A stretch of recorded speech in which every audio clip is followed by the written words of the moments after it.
El Averiguadero. Cuando sucede algo y salimos todos para saber qué pasó, se le conoce como El Averiguadero.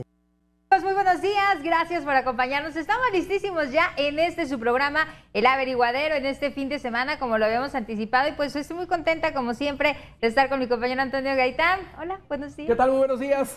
Tenemos un programa de lujo, tenemos un invitado, que es nuestro compañero, que es nuestro amigo, el reportero policíaco, su sección policíaca, Pilar Aguilar, que incluso estábamos pensando si el programa lo hacíamos aquí en el estudio o en una menudería. Para estar, porque dijo, traigo antojo de menudito. Para estar a tono, sí, platicando rico el cafecito. Con harta cebolla. Con harta cebolla. Para que se sienta. Para que se sienta.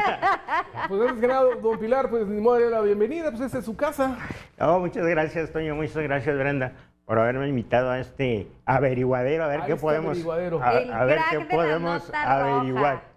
Oiga, ¿de dónde le gusta? ¿De dónde le gusta el menudo, don Pilar? De ahí de Menudería Fabi. Menudería Fabi. Sí. ¿De ahí le gusta? Aquí en Las Capozalco. Ahí en Las Capozalco.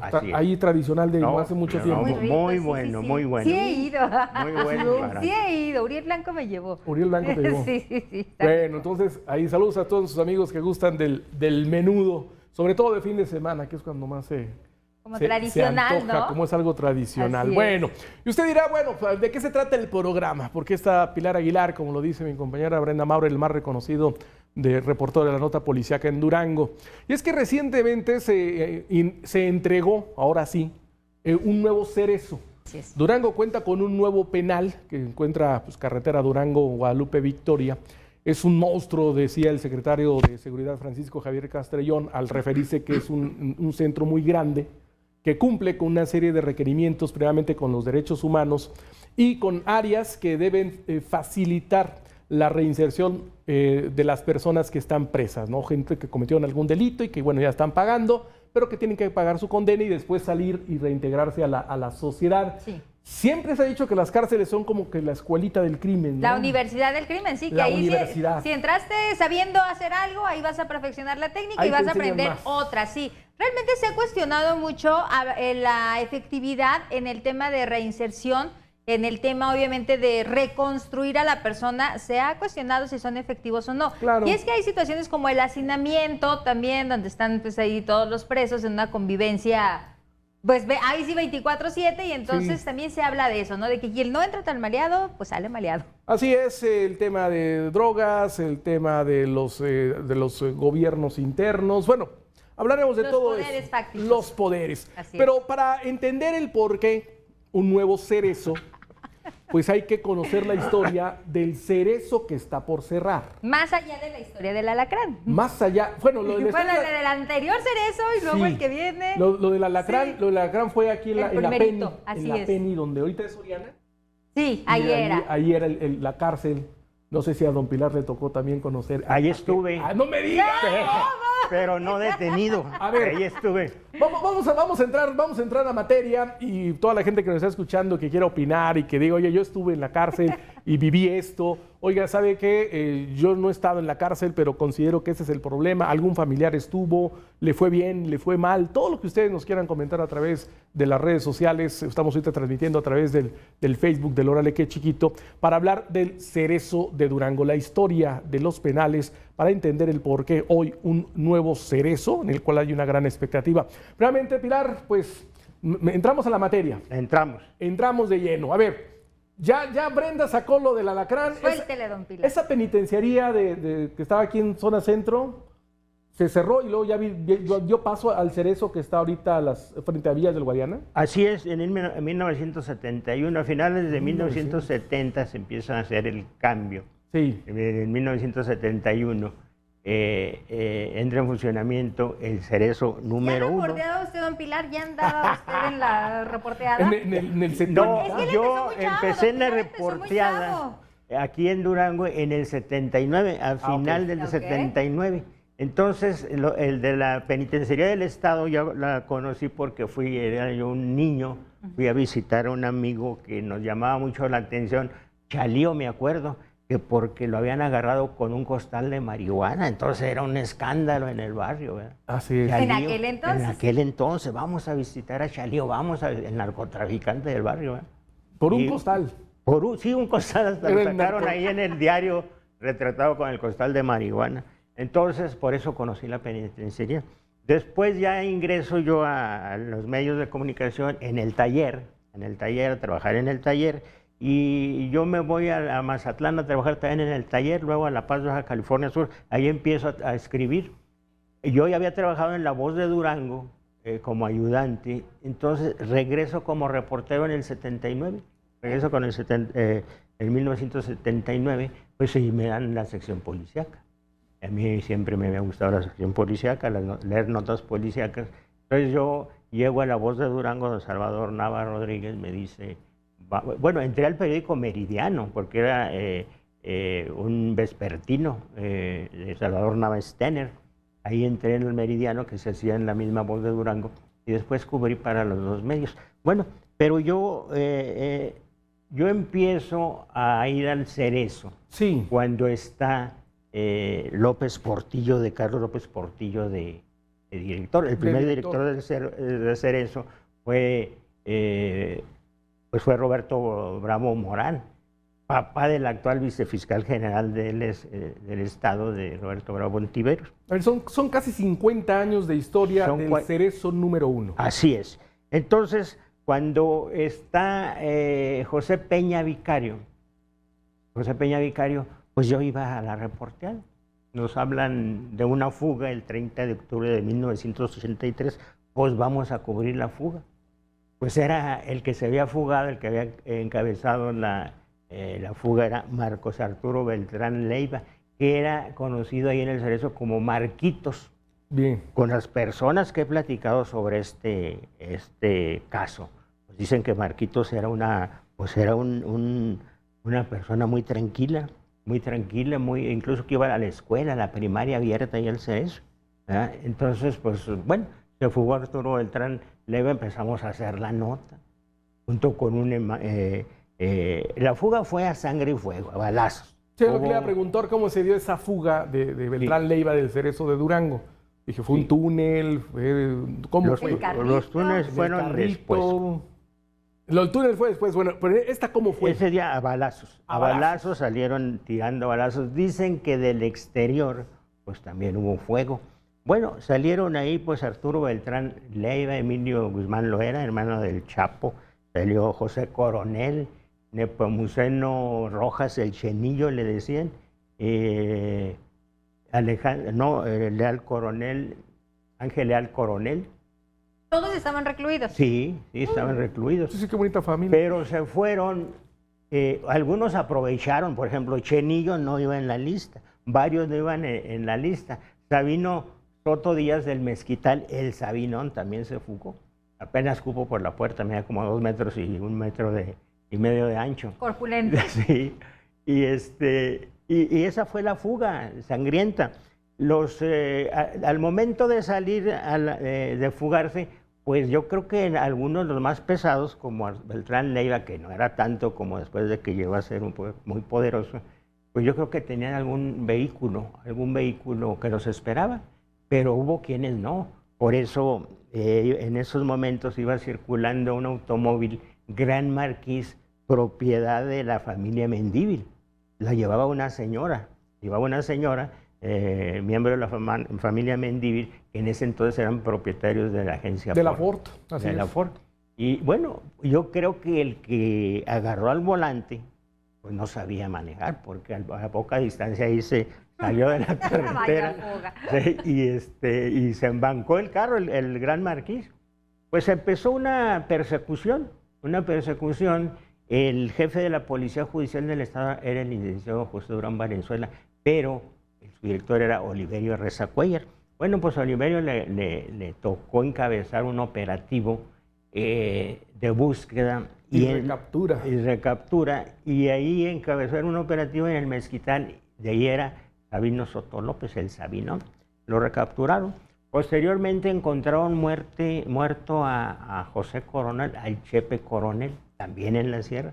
Y pues así se fueron dando las cosas. Emilio Guzmán Loera, pues murió después en un accidente. Sí, ese no lo agarraron al hermano. Pero para no desviarnos de lo del Cerezo, bueno, pues después llega después de la fuga, pues llega José Montaño Maldonado, gobernador Armando del Castillo, pues ordena el cambio de director y llega José Montaño Maldonado a la dirección del Cerezo, a seguir, pues también a recomponer la situación, porque pues dejó ahí mucho, pues desorden, como que pues era la primera fuga espectacular, y bueno, pues ya todos saben de lo que siguió después con Arturo Beltrán Leiva, que se convirtió en uno de los narcotraficantes más poderosos. A ese Beltrán Leiva y a varios, aproximadamente a 20 personas, los detuvo la Policía Judicial Federal, comandados por el Gerardo Serrano, le decían ese comandante el Diablo.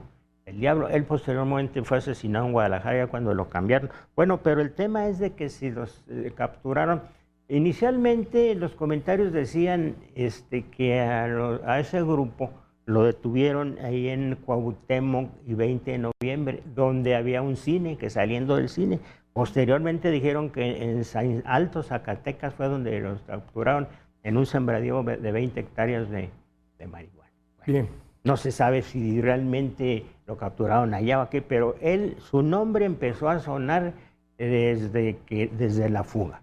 Desde la fuga. Yo por ahí en un noticiario nacional había escuchado cuando mataron a Beltrán Leiva, allá en Morelos, que nunca había estado en la cárcel. Sí estuvo aquí. Se fugó el 30 de octubre de 1983, más o menos a las 12 del día. Ahí estuvo en el Cerezo de Durango. Él estuvo detenido posteriormente en Sonora, en Agua Prieta, por ahí cerca de Agua Prieta lo detuvieron junto con otras personas, obviamente con otro nombre, y pues que no había esa comunicación que hay ahorita para checar en un minuto, detienen a una persona y checan a otro estado si tiene antecedentes. No había esa facilidad de comunicación, posteriormente salió, pero esa es la historia de la fuga. Juan Nepomuceno Rojas, el Chenillo, que ya se había fugado ahí, pero por un túnel, porque el Chapo no inauguró los túneles no en fue el país, el primero de los túneles. Fueron otros, no sé si en Durango o en otras partes, pero aquí se registraron fugas. Por ejemplo, ahí hay una fábrica de tubos, fábrica de tubos para drenaje, céspol y todo eso, cuando se hacían de barro, ahora los hacen de cemento. Así es. Y don Lauro Villarreal era el encargado, y pues hicieron un túnel por ahí, salieron, y ahí salió. Como si nada.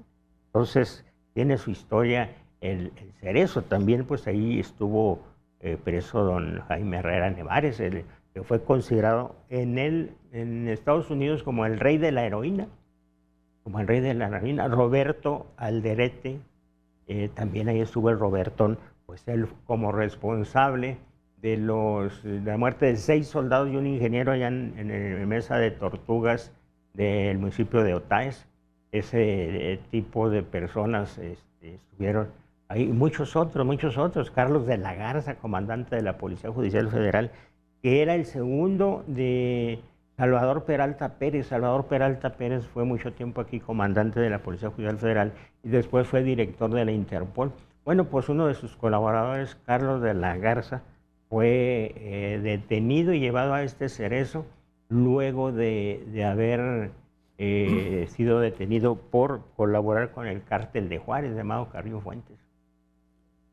Pues hay toda una historia hay me sorprenden estos nombres que acaba de mencionar y que estuvieron en el Cerezo y que después fueron noticia a nivel nacional e internacional, Arturo. Pues que se consagraron, ¿no? Como capos. Como por decir algo. Como grandes capos, por mencionar algunos de los actores que estuvieron ahí en ese Cerezo. Pilar Aguilar, vamos a ir avanzando, por supuesto, en la historia del penal, y para hacer una pausa aquí breve sobre esa historia, vamos a ir a un tiempo más reciente, bueno, no tan reciente, porque fue en enero de 2010 cuando se vivió uno de los momentos más dramáticos del Cerezo de Durango, cuando se vive un enfrentamiento al interior del penal entre grupos rivales.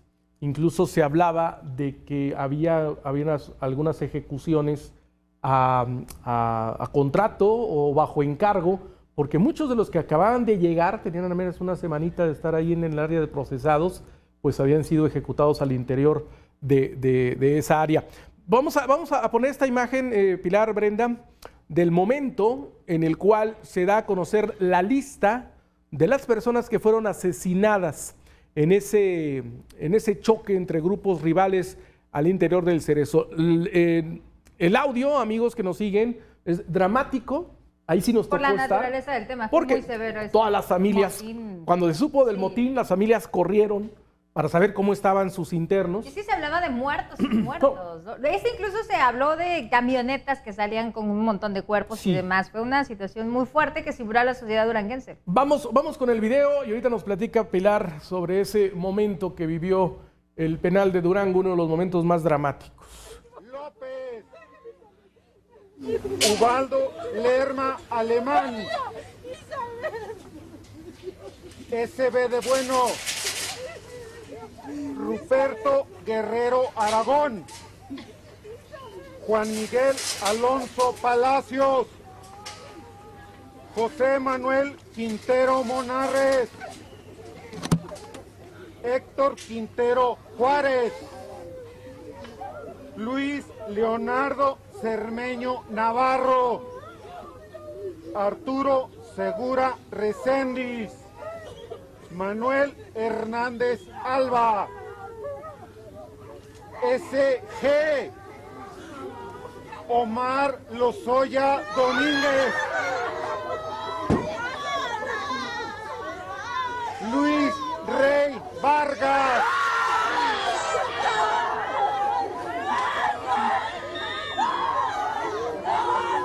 SD,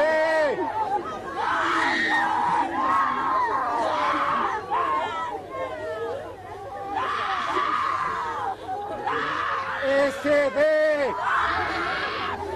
Jesús Cervantes Ruiz,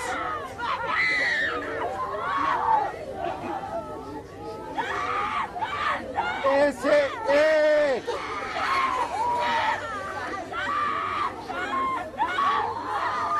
SE,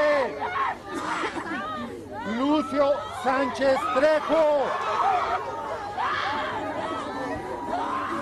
Sergio Eduardo Contreras Rojas.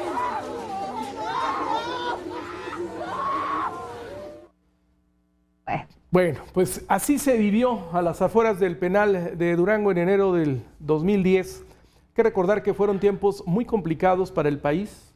Bueno, Sí, ahorita en son materia de complicados. seguridad. En materia de seguridad, Pero pero fue, como... fue un lapso, ¿no? Como un periodo donde pues sí se generó preocupación de la ciudadanía, no salías, la situación del crimen era fuerte. Había una descomposición en el país por la llegada de los Zetas. Ustedes recordarán la inclusión de esos grupos criminales y que al interior de los penales también se vivieron esas guerras que tenían entre los los grupos grupos. criminales. Entonces el penal de Durango fueron reportados al menos 23 muertos. Así es. Esos fueron los que reportaron. Pilar, ¿recuerda usted ese momento? ¿Cómo no, Toño? ¿Cómo no, Brenda? Fueron 24. 24. Al final encontraron a otro, según esto ya habían limpiado todo, pero por ahí estaba oculto otro de apellido Quiñones, me acuerdo. Y fueron un total de 24, pero hubo otras ocasiones en que pues 16, 8, 12. Fue una época terrible del 2007, de 2007 pues más o menos al 2011, al 2012. Terrible, terrible. Yo me acuerdo que pues así la primera ejecución espectacular. Bueno, aparte de Mario de los Santos, que ocurrió por allá en el 76, donde era el comandante de la Dirección Federal de Seguridad, y lo mataron ahí en la calle Santa María, iba a decir el correo de Lamberto Quintero, en la clínica Santa María, no, en la calle Santa María y Cuauhtémoc, también le dieron muchos balazos. A propósito de eso, pues hubo varias detenciones. Enrique Díaz, uno de los, pues le achacaban eso en un poderoso narcotraficante de Durango, que también estuvo en el Cerezo, era de Santiago Pasquiaro, y ahí después de salir lo asesinaron allá en Jardines de Durango, en su domicilio, junto con su esposa. Bueno, ya me desvié un poquito. Pero en esa época estuvo terrible. El comandante Ricalday fue el primero que me acuerdo que mataron ahí por José María Patoni, antes del Libramiento San Ignacio, y Almeni era el coordinador general de la Policía Judicial, de la Policía Ministerial ya, del Estado, y pues fue ahí una masacre, en serio.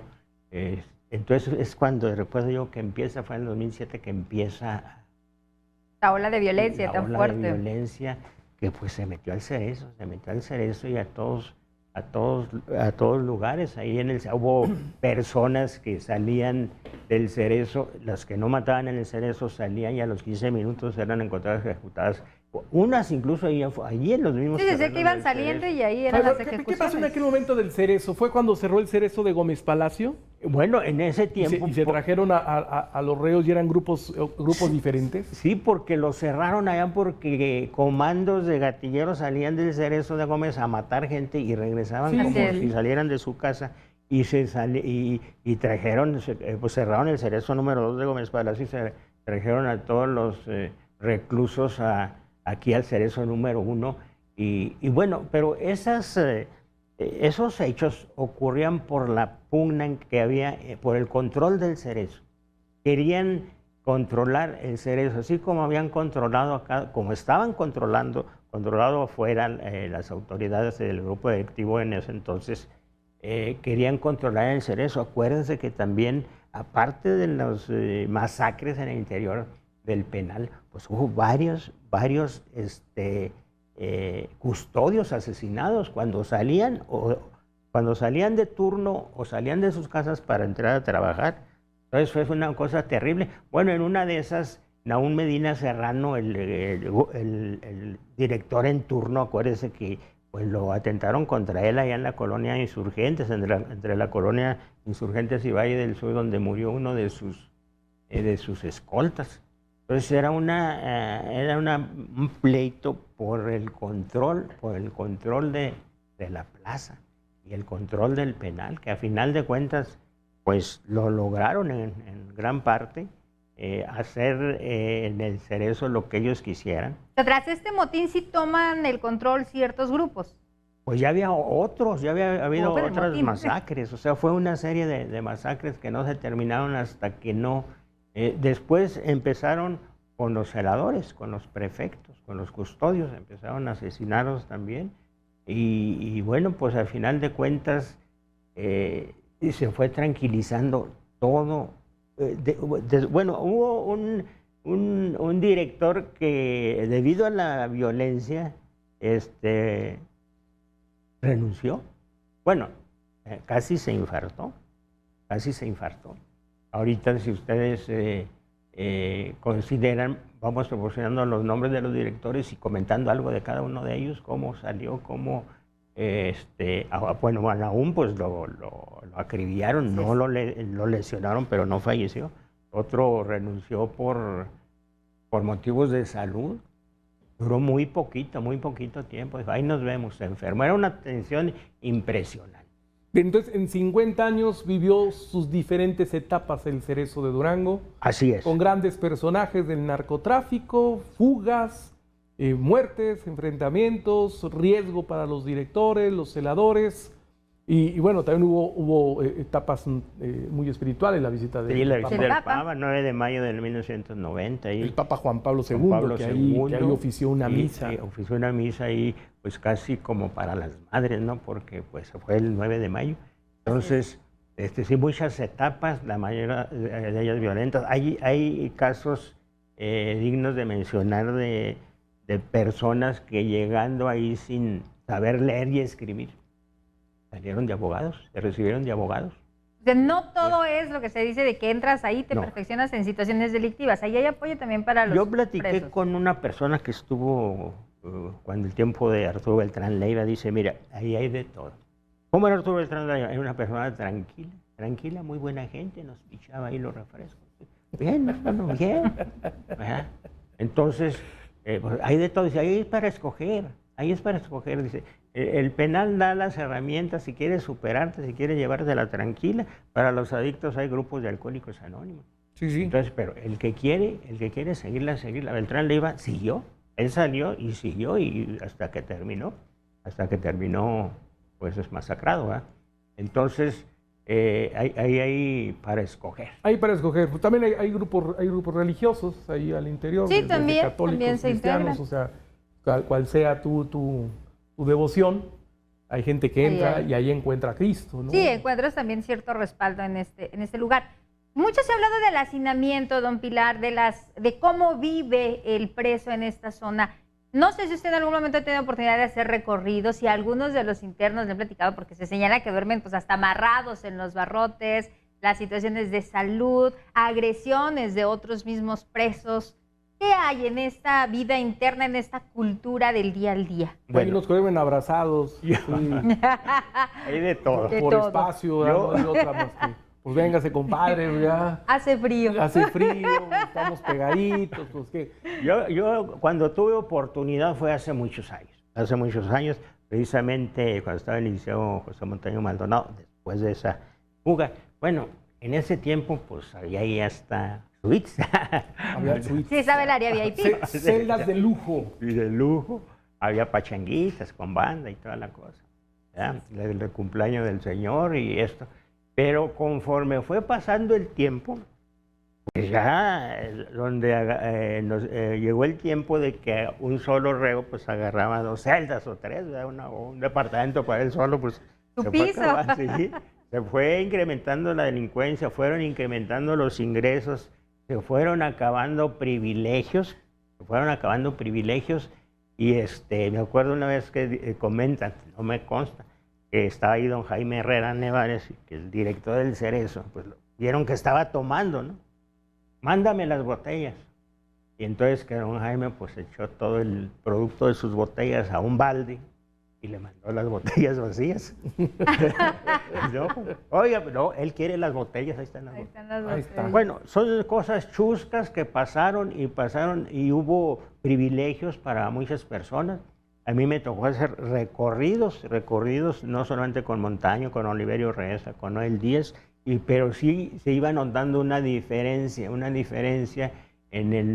no solamente en las áreas de esparcimiento, donde había ladrillerías, había carpinterías, porque para hacer más celdas, más unidades habitacionales, pues les fueron robando espacio, ¿verdad? Había unos jardines enormes, bien floreados en ese entonces. Hasta se antojaba quedarse ahí unos días Como día de descanso. como día de descanso. Vamos a tener que hacer una pausa breve, Pilar, Brenda. Ahorita regresamos Así es. con los nombres de los directores que estuvieron en el Cerezo, breve, y luego tenemos 2 invitadas Sí. para hablar de los trabajos que se hacen en el Cerezo y que se van a hacer ahora en el nuevo penal y que esperemos que sean mejores. Hablaremos de cómo una persona puede encontrar dentro de un penal Una oportunidad. una oportunidad de reconstruir su vida de manera positiva y cómo les ayudan las autoridades. Ok, regresamos con Muy esto. bien. Vamos a la Muy bien. pausa rápido. Excelente.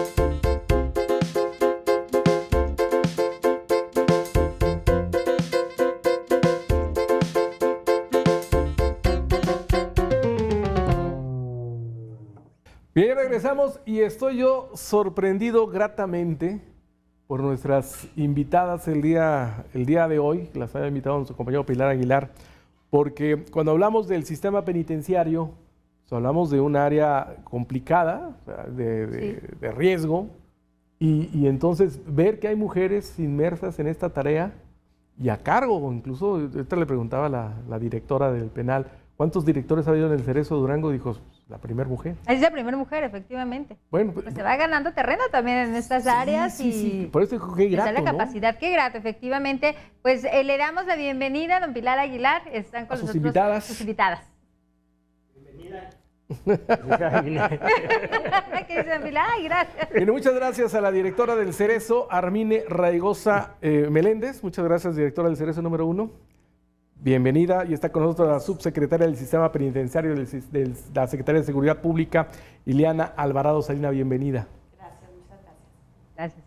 Oiga, pues qué retos tenemos. Ahora estamos estrenando penal, pero qué retos se tienen en materia de justicia. Hablábamos ahorita de si realmente estos centros cumplen con la tarea de la reinserción. Sí, efectivamente, ya se cumple con la reinserción social.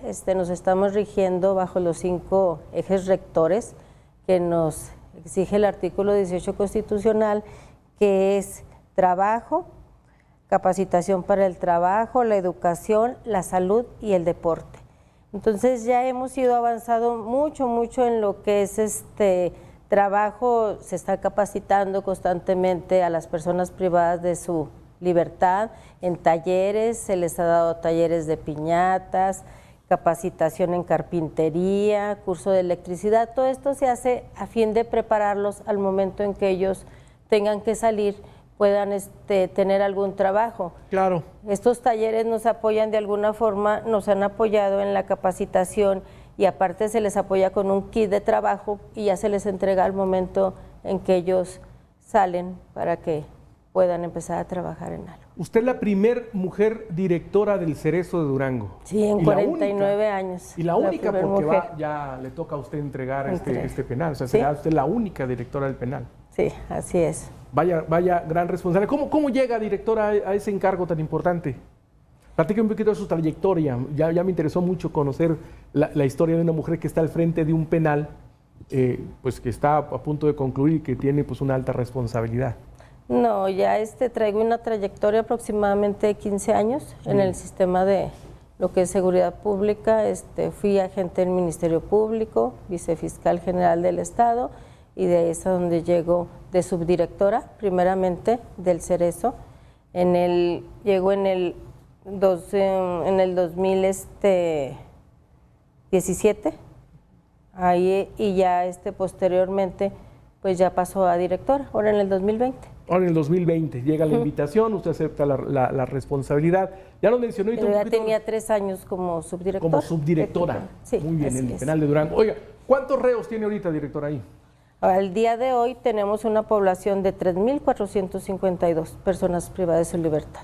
3,000. Ahorita nos decía don Pilar, antes la situación del Cerezo en la trayectoria que comentaba, era pues de los grupos, de los poderes fácticos. ¿Cómo el sistema puede trabajar entonces con este tema para lograr tener un penal estable, controlado por el sistema y no por esos poderes fácticos? ¿Cómo se enfrenta a esto? No, es que, o sea, las cosas ya han cambiado mucho. Efectivamente, sí tenemos un hacinamiento, pero los PPL para su reinserción han ido apoyando en ciertas áreas. Por ejemplo, cocina, tenemos ciertos PPLs que se encargan de cocina.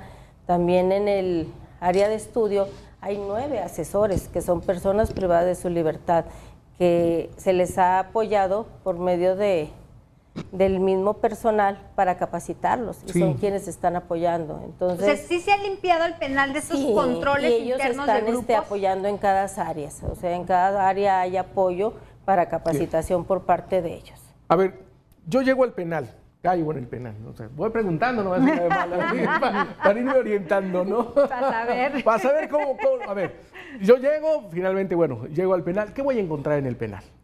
Yo como ciudadano que vengo de pagar un crimen, ¿qué voy a encontrar en el penal de Durango? Al momento en que usted ingresa, trabajamos con un plan de actividad. Usted va ahí mismo con lo que es trabajo social, servicio médico. Usted va a decir, bueno, pues yo estoy capacitado, yo quiero estudiar, yo quiero irme al taller de carpintería. Ahí se le hace un plan de actividad al momento en que usted ingresa, porque tenemos que hacer del conocimiento a la autoridad qué es lo que va a hacer usted, ¿verdad? En el tiempo Claro. que está ahí. Entonces ya, dependiendo de la actividad que usted quiera realizar, pues ya será en el área que nos apoyaría, ¿verdad? Ok. Que todo eso apoya en la reinserción social para su pena. Para la pena, ok. Si yo soy una persona que está enferma o que soy un adicto, ¿qué pasa con una situación clínica que yo pudiera presentar? También contamos ahí con clínica, dependiendo cuál sea la razón por la que entra. Tenemos 2 programas al año, 2 programas para lo que es de adicciones. Cuenta el centro, es lo que se está haciendo con las personas privadas de su libertad. Ese programa dura 3 meses para la rehabilitación, si llega con algún problema de adicción. Muy bien. Subsecretaria del Sistema Penitenciario, Ileana Alvarado. A ver, estamos platicando mucho de cómo se trabaja con los reos. ¿Qué pasa con la familia? ¿Hasta dónde la Secretaría de Seguridad también ha visualizado que en el acompañamiento de un interno va también un núcleo familiar? Usted decía, ¿qué encuentra un interno adentro de un cerezo? Pero ¿qué encuentra una familia cuando alguien de sus integrantes va a dar al penal? Bueno, primeramente quiero hacer un antecedente para poder justificar o que podamos comprender el porqué de ese cambio que ha existido en el sistema penitenciario. En el 2008, que fue la reforma de justicia penal, que hubo una reforma al artículo 18 constitucional, cambió mucho la dinámica en lo que habla el sistema penitenciario. Se creó como figura ya lo que es el sistema penitenciario, la autoridad penitenciaria. Poco a poco fueron surgiendo y emanando leyes, un marco normativo únicamente enfocado a lo que es el sistema penitenciario y lo que es la reinserción social. Se crea lo que es la Ley Nacional de Ejecución Penal. En el 2016 se crea esta ley, la cual nos permite regular lo que ocurre en el interior de un centro penitenciario, que eso es muy importante, ya que ha sido un proceso, ha sido un crecimiento la que ha tenido la reinserción social, hoy conocida como reinserción social, que fue rehabilitación y también anteriormente fue regeneración. Sin embargo, actualmente el concepto adecuado y el idóneo es la reinserción social, y eso nos ha permitido tener una atención personal, una atención, inclusive como usted lo comenta, darle un seguimiento también a las familias, ya que en el 2016 que también inicia el gobierno del doctor José Rosa Saispuro Torres, por parte del licenciado Javier Castrellón, secretario de Seguridad Pública, se puso muchísima atención al tema del sistema penitenciario. Era un tema olvidado, era un tema abandonado, ¿por qué no decirlo? Y se continúa siendo un tema en el cual el recurso es muy bajo para dar prioridad y atención a todas las personas privadas de la libertad. Cierto es que actualmente la Ley Nacional de Ejecución Penal nos marca lo que es la corresponsabilidad, que significa que todas las secretarías que forman parte del gobierno, tanto estatal como federal, tenemos que contribuir a la reinserción social. Secretaría de Salud, los sistemas integrales, todo lo que tiene que ver, por ejemplo, en este caso a las familias. Sí. Tenemos personas privadas de la libertad, mujeres, en el centro número 1 tenemos 207 damas, las cuales algunas de ellas han tenido sus niños ahí en el interior, y la ley marca que pueden permanecer con sus hijos hasta los 3 años. Entonces, ahí es donde tenemos también que dar una autoridad, una atención, un pediatra, una guardería, claro, pañales, leche, todo lo que un bebé requiere, ¿verdad? A ver, ¿cuántos niños hay al interior del Cerezo de Durango? Actualmente, a raíz de que fue la pandemia, sí, ¿verdad?, que iniciamos el 17 de marzo la suspensión de visitas. Afortunadamente, como decía la licenciada, es un trabajo, y se los voy a decir, que sí, tiene que ser de equipo. Si nuestras personas privadas de la libertad no son conscientes de todos los beneficios que pueden obtener, si somos respetuosos de las regulaciones y las legislaciones, no pudiéramos tener ahorita la tranquilidad que hay en los centros penitenciarios en el estado de Durango. Claro. Desde el 2016 a la fecha no hay ningún incidente, no tenemos ninguna situación que en años pasados ocurría, como huelgas de hambre, conflictos entre el personal de seguridad y las personas privadas de su libertad. Entonces, al día de hoy, desde el 17 de marzo, que se suspendieron visitas hasta el día... fue 3 de agosto, gracias a la conciencia y la participación de ellos que pudimos suspender las visitas, no se permitió el ingreso ni a familiares, ni instructores, que en todo caso, las actividades en el interior, claro, continuaban. No hay ningún bebé, si no me equivoco, ¿verdad? Se entregaron los bebés a familiares, okay, a sus familiares, precisamente por cuestiones de seguridad de ellos mismos. Muy bien, entonces ahorita no hay bebés entonces. No, pero la ley les marca que nos pueden tenerlos hasta los 3 años. Muy bien, pero van a regresar si la mamá sí lo desea. Claro que sí. Ahora que pase la pandemia. Es un derecho, ¿no?, que ellos tienen. Es un derecho que ellos tienen. ¿Cuántos bebés había? Nada más para cerrar ese dato. 3. ¿3 bebés? Y ahorita ya no hay ninguno. No tenemos ninguno. Ok, porque sí, dije, bueno, pues es un derecho, como ustedes lo comentan. ¿Qué porcentaje de reinserción tiene el penal de Durango? O sea, de 100, ¿cuántos logran salir y hacerse hombres de bien, mujeres de bien? Estadísticamente es un poquito complicado definir ese número. Sin embargo, por lo que respecta desde el 2016 a la fecha, el porcentaje es muy mínimo. Contamos también con el sistema para menores, que es el sistema para adolescentes, que Sí. es el nombre correcto. Anteriormente es donde lo hemos observado un poquito más. Lo que era conocido como COMI era un lugar donde era el inicio de muchas personas que Sí. se iban a empezar a delinquir. Pero ¿por qué porcentaje mínimo? ¿Qué pasa? ¿La sociedad sigue rechazando a...?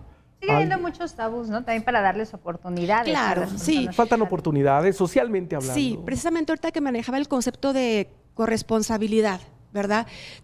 Principalmente como sociedad tenemos que ser conscientes. Son personas que salen con un antecedente penal, ¿verdad?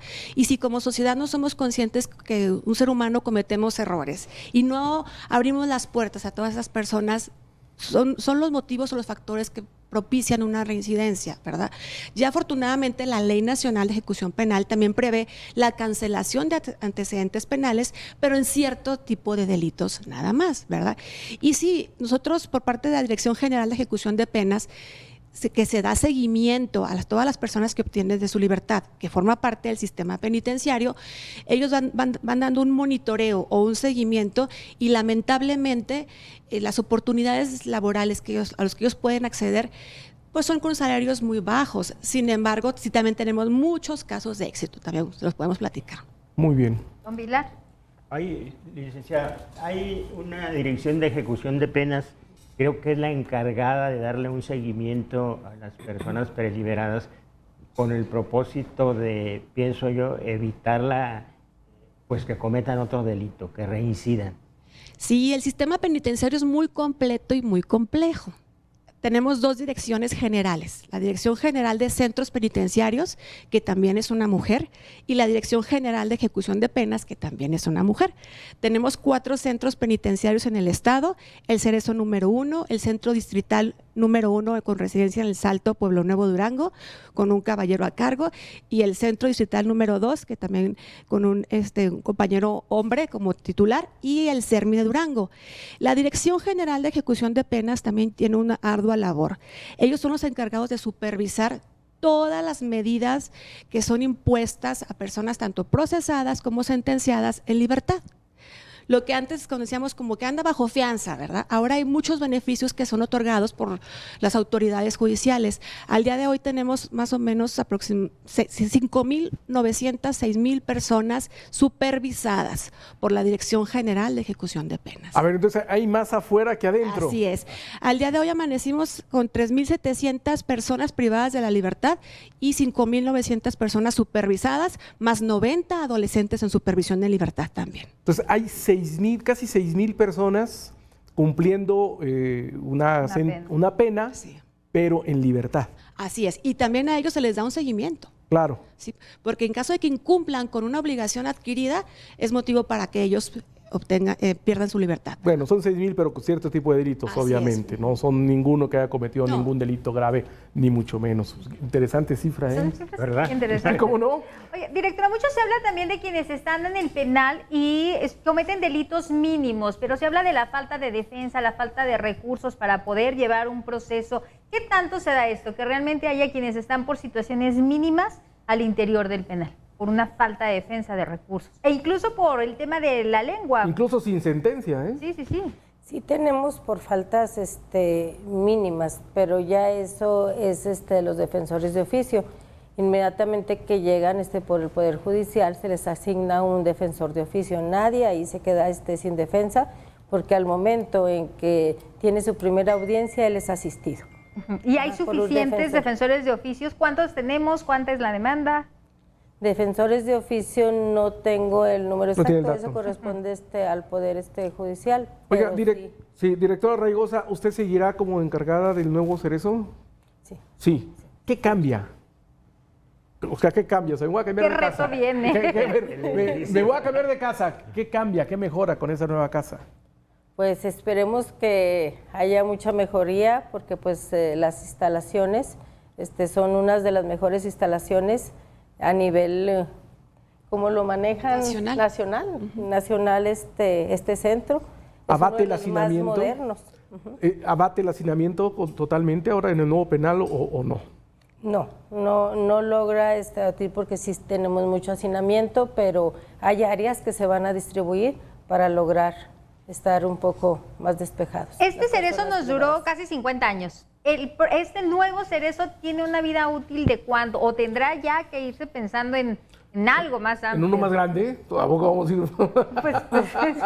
Es un espacio de 50 hectáreas con 35 áreas de construcción, perdón, hectáreas de construcción, con una oportunidad de crecer. Ok. Sí, son módulos muy amplios que vienen a cubrir todas las necesidades y factores que se requieren para una adecuada reinserción social. Trae una población de 1,845 personas de una manera cómoda. Sin embargo, vamos a realizar adaptaciones para que podamos tener a toda la población del Cerezo número 1 en ese centro de reinserción social de mediana seguridad, que es el nombre que se le va a asignar, que ya está asignado. Muy bien, parece perfecto. Un recorrido. Para hacer un recorrido. Cuando gusten acompañarnos, la verdad es un centro que vale la pena conocer, de primer mundo. Vienen muchos retos, también, ¿por qué no decirlo? Desde nuestro personal está recibiendo capacitación porque es un centro equipado con la más alta tecnología, un centro monitoreo muy, muy grande. Todo el sistema de aduanas, de esclusas, de platinas, es digital. Entonces, digo, tenemos que, de hecho ya empezamos el personal a prepararnos y nosotros también, ¿verdad? Porque pues vienen a cambiarnos una dinámica. Nosotros platicamos muchos con los compañeros de seguridad. Las funciones que un custodio antes tenía, pues era abrir la reja, cerrar la reja, poner el candado, subirse a la torre. Y hoy todo el sistema de seguridad viene siendo de manera pues con alta tecnología. Es obligada la profesionalización, ¿no? También del personal. Sí, de hecho, el perfil para ser policía penitenciario, los requisitos son ahora más exigentes, porque sí se requiere gente con mucha, primero pasión, porque el sistema penitenciario requiere pasión, amor a lo que se hace y una capacidad muy amplia de un sentido humano. ¿El gasto operativo que tiene en este momento el Cerezo se dispara a cuánto con el nuevo o se puede seguir haciendo lo mismo? ¿Qué esperan también en el tema presupuestal? ¿Qué tan costoso es este tema? Ese es el principal reto de todos. Como dijo el licenciado Javier Castrillón, es un monstruo. Ajá. El suministro que se tiene en el Cerezo número 1 es aproximadamente de 3 millones 800 mil pesos para atender a 3,400 personas privadas de la libertad. ¿Es anual esta cifra? No, mensual. No, cabe hacer mención que ese presupuesto se incluye toda la atención médica que tenemos a las personas privadas de la libertad, pago de quimioterapias, tenemos tratamientos que son muy, muy costosos. Por ahí en una reunión comentábamos que tenemos una persona que tiene cáncer y es sujeto de quimioterapias constantemente. Y es curioso mencionarlo, pero los familiares prefieren que esté ahí porque ahí recibe sus quimioterapias a tiempo. Y de otro modo no habría recursos en casa. Entonces, es un ejemplo para que vean todas las necesidades que tenemos en el centro penitenciario. Hasta el día de hoy continuamos trabajando con la misma dinámica, ya implementando la operatividad para iniciar a trabajar. Vamos a dar cuenta de las necesidades, porque hay espacios los cuales antes necesitábamos 5 personas que se hicieran a cargo y ahora a lo mejor, como es un centro moderno, con uno lo vamos a hacer. Estamos trabajando en esa dinámica. En el tiempo se nos han ido encima. Ahorita vamos a ir rápido con la lista de los que estuvieron como directores. Te quedan como 2 minutos, don Pilar. ¿De volada? Bueno, pero pues, de voladísima. Nada más me gustaría cerrar con la directora. Obviamente hay muchas historias que ustedes conocen y usted conoce, historias desgarradoras. ¿Cuál es la satisfacción? O sea, ¿cuál es la parte que compensa, no sé si se pueda, el saber de tanto sufrimiento, de tanta situación tan compleja, pero que la alimenta a usted como directora para decir, vale la pena estar al frente de un penal? ¿Qué la motiva o qué satisfacción se encuentra ahí? Personalmente hablando. Sí, a mí me motiva mucho porque el trato que se tiene con las personas privadas de su libertad, a lo mejor la gente del exterior piensa que es complicado, o sea, aquí se trata de ayudar, de apoyarlos, o sea, todo eso me motiva a la familia, también para estarla orientando a ellos, o sea, es un trabajo muy dedicado, pero muy humanitario. Muy bonito, humanitario. mucho. No es como uno ve en las películas, ¿no? No, A ver, no. aquí está el loco. No es así como se ve en las películas, ¿no? Sí. Muy bien. Sí, Pues son errores que comete la gente, ¿verdad? En Son un errores. momento, ajá, Ya- de su vida, no malintencionados o hay razones, pero pues no dejan de ser personas, ¿no? Y humanos. Entonces, pues sí, es un trabajo muy bonito, ¿no? Estar muchas ahí, gracias, la muchas gracias, verdad. directora. Gracias. Gracias. Don Pilar, pues vamos a cerrar con usted. Bueno, les La doy lista. los Viene, nombres de ¿cuántos los hubo? directores del Cerezo número 1, Roberto Bravo Morán, Carlos López Portillo, Jaime Herrera Valenzuela, José Trinidad Peña Vicario, José Montaño Maldonado, Horacio Palencia Alonso, Jaime Herrera Valenzuela, Alfonso Treviño Aguirre, Raúl Hidalgo Corral, Oliverio Reza Cuellar, que estuvo 2 veces, Rubén Briones Escárzaga, Noel Díaz Rodríguez, igual Antonio Molina Díaz, Nahum Efrén Serrano, Medina Serrano, Carlos Burciaga Rosales, Juvenal Zamora Breceda, Arturo Leiva Barraza, ese es el que estuvo como 2 días de director, Joaquín Antonio Garzábal Niebla, con el que empezó a tranquilizarse el Cerezo, Joaquín Arturo Molina Díaz, Gustavo Rivera Ramos y la número 20, Arminé Reynosa. Va a cerrar con broche de oro Sí. el Cerezo número 1, Así con la es. labor que está haciendo y la que va a seguir haciendo pues en el nuevo Cerezo. Iniciar la de historia del nuevo nuevo penal. penal. Pues nos vamos, se nos termina el tiempo. Pues nos vamos, muchísimas gracias, gracias a nuestras invitadas, gracias don Pilar. Quedamos cortos, yo sé que hay mucha historia del penal de Durango. Vamos Hay a muchas tener que hacer historias enlazadas. enlazadas. Yo creo que lo que vamos a hacer es ir presentando algunas cápsulas Así es. de momentos del Cerezo, vamos a dividirlo no sé si por año. Por año, Son por 50 o por años. mes, sí. Como le hace por mes, don Pilar. No, Como por hacen mes. los resúmenes por mes. Ok. Por Sí, mes, y por bueno, mes. pues ahora Durango tendrá un nuevo penal. No sé si ya saben qué van a hacer con el viejo penal. No las autoridades, es una decisión ya de gobierno, ¿no? Así es. Es una decisión de gobierno, no sé qué van a hacer con ese penal. ¿El área de mujeres se queda o se cambia también? Se queda. Se queda el área como está. Por lo pronto se quedan ahí las mujeres, se trasladan únicamente a los varones. Ok. Bueno, pues van a estar a gusto las mujeres. Pues ojalá que nos puedan acompañar de nueva cuenta Espacio, para seguir espacio. hablando del trabajo que se realiza. Gracias, Brenda. Gracias, Antonio, y pues sobre todo gracias a nuestros amigos que nos siguen a través de la señal de Canal 15 y por supuesto de nuestras redes sociales. Gracias, que tengan ustedes un excelente fin de semana. Buenos días.